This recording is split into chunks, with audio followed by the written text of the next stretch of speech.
I used to have a button in my office that said, live each day as if it were your last, because one day you'll be right. Right? So it's about taking charge of what we can control and making sure we're on track. And that's where I came up with this concept, do it well, make it fun.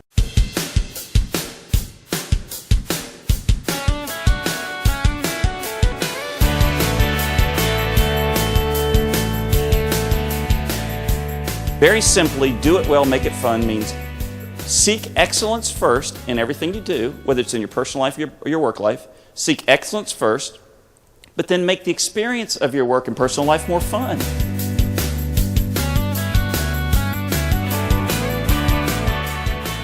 One of the things that I had to do on a regular basis in quality improvement was to do chart reviews. I hated doing chart reviews. They were just boring. So what I started doing was looking for funny things in the medical record. These are actual medical records that were discovered in medical records. These are actual entries. This first one was a physician wrote this. It said, patient refused autopsy.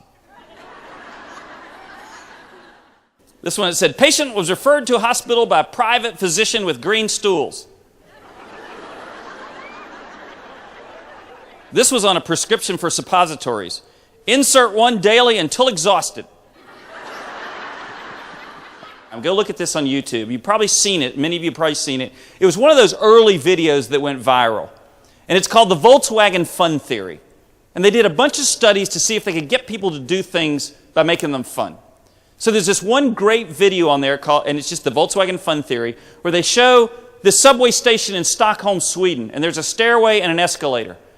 And they turn the stairway into piano keys. And they make sound. So when you walk up the stairs, it's like walking up a piano. And the next day, the video camera captures all these people jumping up and down and kids running up and down and people doing like this on notes on the piano making this noise. And it's fun. It's fun to watch. The best part about it, 60% more people took the stairs than took the escalator, just by making it more fun. I don't think you need any more evidence than that. If we can make the processes in our life better and more fun, it's going to change our experiences. It's going to change the care that you give. If you go into your work with this attitude of, I'm going to try to make this better, but I'm going to have fun doing it, that's going to affect everybody around you.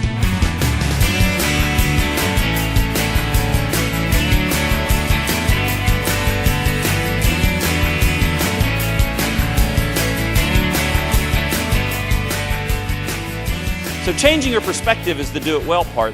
The fun part is seeing the humor. Do you realize that humor does two things for us when we encounter stress? Freud felt that humor was the highest level coping mechanism that we have psychologically. And here's what it does for us. First of all, it balances out stress. If you can laugh in the midst of stress, the stress can't overwhelm you.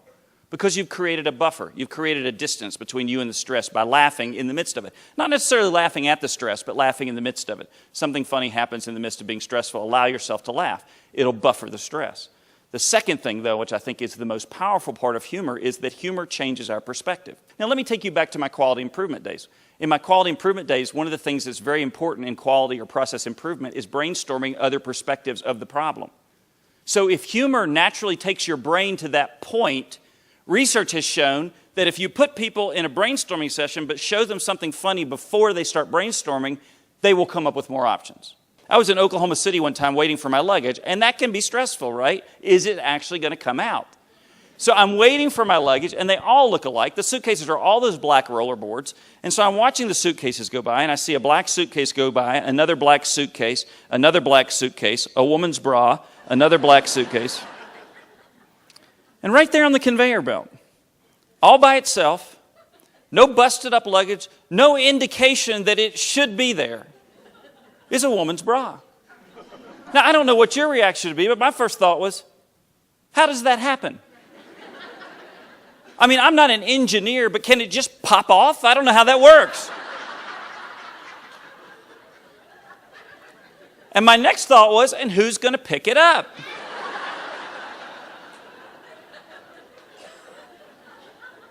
That thing just went round and round and round.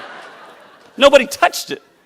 And then once it went behind the wall, it didn't come back out. And now I'm thinking, what's going on behind the wall?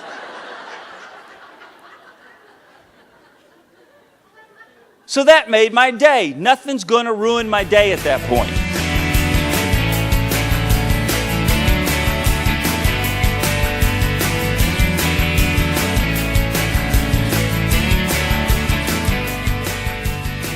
I think we feel victims of stress oftentimes. Something happens and it causes us stress. What we don't realize, though, I think most of us don't realize, is that it's not the thing causing stress. It's how we see the thing that causes stress. Here's a cool thing about stress. Do you realize that stress is not inherently stressful? We think of stress as something that happens to us. The problem is, it's not. If stress was something that happens to us, then everybody would be stressed by the same things. The do-it-well part of stress management or attitude adjustment is you've got to work on your perspective. And so what I do is when I feel myself getting tense or I get that knot in my stomach or I start to feel sweaty or I feel hot, those symptoms that are telling me something's going on, I pay attention to what am I thinking that's leading to this and how can I change that? I was with a group the other day and I said, what's that one thing that really causes you stress? And one woman goes, the thing that just gets under my skin, it just causes me no end of stress. I'm thinking, this is going to be good. She said, when people park and they're not lined up with the lines in the parking lot. Something in here is telling her that that's meaningful. So here's the formula that you need to keep in your mind. Something happens, we give it some perspective or meaning the way we see it, and that results in how it affects us.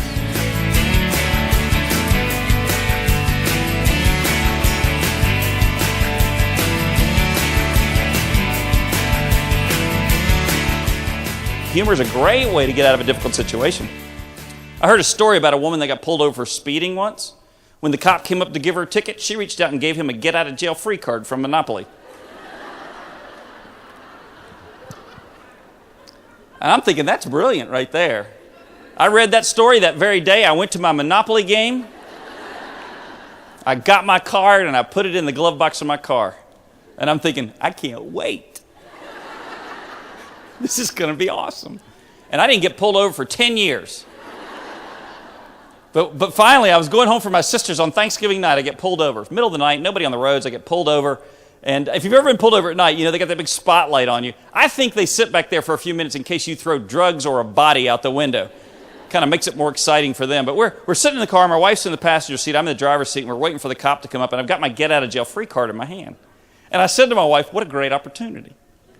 I finally get a chance to use this. And my wife looked at me, and she looked at the card, and she said, do not give that cop that card. And there was this vein on her head that was just kind of pulsing like this. My wife had never been like this. She's very laid back, and I saw her in the intensity in her look. I could hear the Exorcist music playing. This is not my wife, and it kind of scared me, freaked me out. I just put the card back in the glove box. I didn't use it. And I got a $150 ticket. And I'm driving away, and I'm thinking, you big wuss.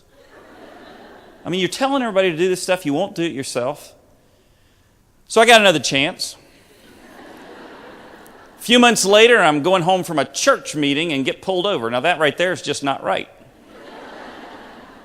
So I get pulled over. I'm waiting for the cop to come up. I have this folder in my lap from the meeting. I have this folder sitting in my lap, and it's got my license and my registration and my get-out-of-jail-free card, just all sitting there waiting for the cop to come so I can hand him whatever he needs. So the cop comes up. He doesn't stand right next to you. He kind of stands behind you, and he's looking over my shoulder, and he looks down at it, and he goes, get-out-of-jail-free card. That's hilarious.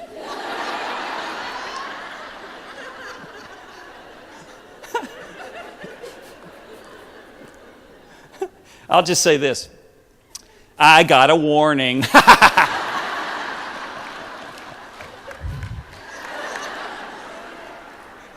And people come up to me all the time. They go, oh, I'd never do that. I don't want to irritate him. I don't want to upset him, And I'm thinking, well, I didn't use it. I got the ticket. I did use it. I didn't get the ticket. It's not rocket science.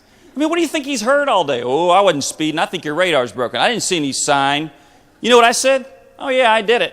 But I got a coupon.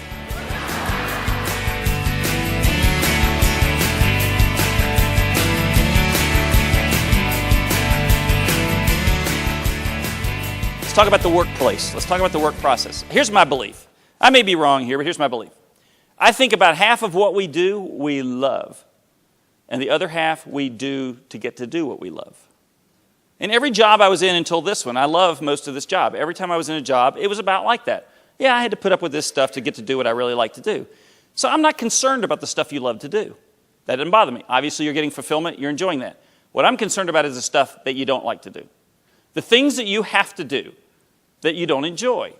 So my charge to you is to take those things that cause you stress or are boring or mundane or that make the day long and figure out how can I change these so that I'm either better at it and feel good about it, feel better about it, or I make them more enjoyable. I was in Germany a few weeks ago speaking at a conference for the German Speakers Association conference. And I went into the bathroom and I looked at the urinal and there was a squished fly on the wall of the urinal, inside the urinal. And it wouldn't wash down. And I'm thinking, this is odd. I was like, and there wasn't anybody else in there. I was looking around. I looked over. The next urinal had one too. All of them had these flies that would look like squished flies on the side of the urinal. So, turns out, as many of you who are parents of little boys know, little boys like targets, right? When you teach little boys to be potty trained, we throw Cheerios in the toilet. And we do things to get them to aim, right? Well, apparently, that desire never goes away. And the Netherlands did this big research study and found that if they put these little decals of flies in the urinals, the bathrooms are 60 to 80% cleaner. That's do it well, make it fun. Thank you so much for what you do. Have a great conference.